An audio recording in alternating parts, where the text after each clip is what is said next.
Hi, this presentation will discuss normal approximations to binomial distributions. And we would find the normal distribution, or we would use the normal distribution to approximate the binomial distribution when it's impractical to use the binomial distribution to find a probability.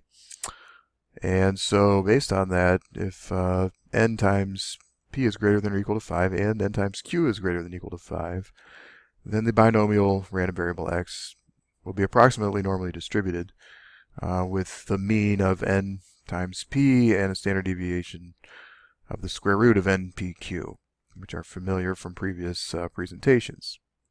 And here's an example where we can decide whether or not normal distribution is appropriate.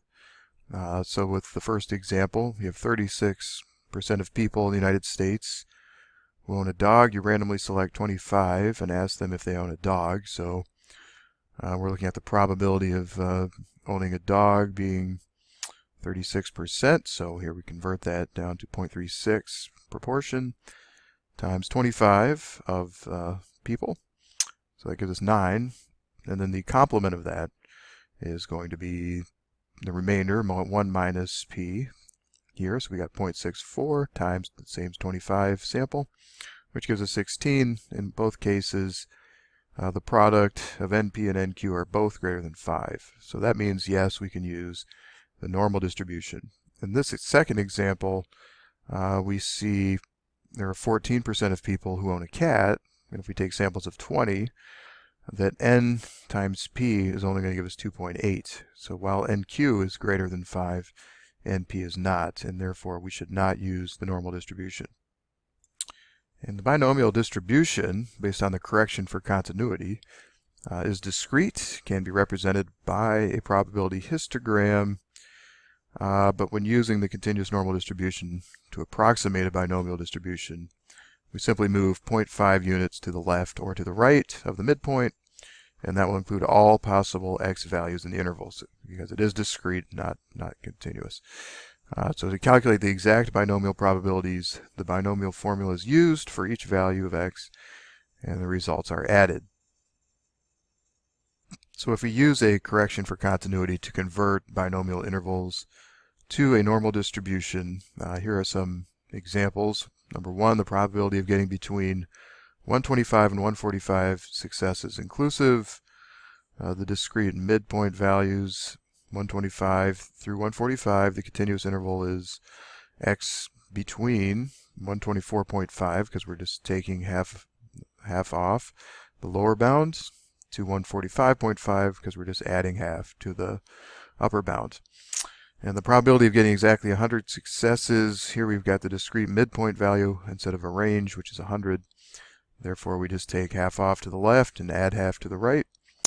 And finally, down here, a one-sided, the probability of getting at least 67 successes, here x, we're only going to go to the left to 66.5, because we're not looking in either direction, just in one direction. So if we're going to use the normal distribution to approximate binomial probabilities, we need to first verify that the binomial distribution applies. So we need to make sure we're over 5 with the product of NP and NQ. So that's how we determine the normal distribution is appropriate. And then we find the mean and standard deviation for the distribution, apply the appropriate continuity correction, shade the corresponding area under the normal curve, and find the corresponding z-values using those figures, and then find the probability using the standard normal table. Here's an example. 31% of seniors in a high school plan to attend college. If 50 students are randomly selected, find the probability that less than 14 will plan to attend college. So NP here is 50, which is the number of students, times 0.31, 31% of seniors planning to go to college. So we're 15.5, that is over 5, so that's good. The complement is 0.69. We multiply that by the sample size to get 34.5, also over 5. So this is an appropriate case for the normal distribution. So it's approximately normally distributed with mean of NP equal to 15.5 and standard deviation of the square root of NPQ of 3.27.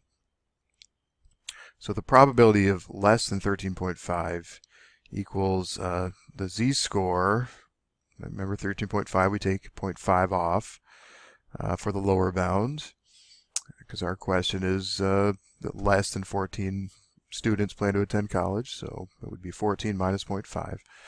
And then so we first find the z-score, and that is a negative 0.61, and then the area to the left of that, 0.2709. Probability that less than 14 plan to attend college is 0.209, or about 20%. And here's another example. Survey reports 48% of U.S. citizens own computers. So we know 0.48 is going to be our P, our probability. 45 citizens are randomly selected. That's our N. And asked whether he or she owns a computer. What is the probability that exactly 10 say yes? So now we're looking at a point, right? Point value. And so we know that NP is going to be 12, which is just 45 times 0.48. And the complement of that, the remainder, 23.4. So now we have our mean of 12, and we can find our standard deviation, square root of NPQ, to get 3.35. We know that we've got to apply a correction for probability, for continuity in a binomial distribution situation. So we will subtract from 10, which is our point value, 9.5. We subtract 0.5 from that. And then, of course, on the other side, we add 0.5, which is the other direction, 10.5.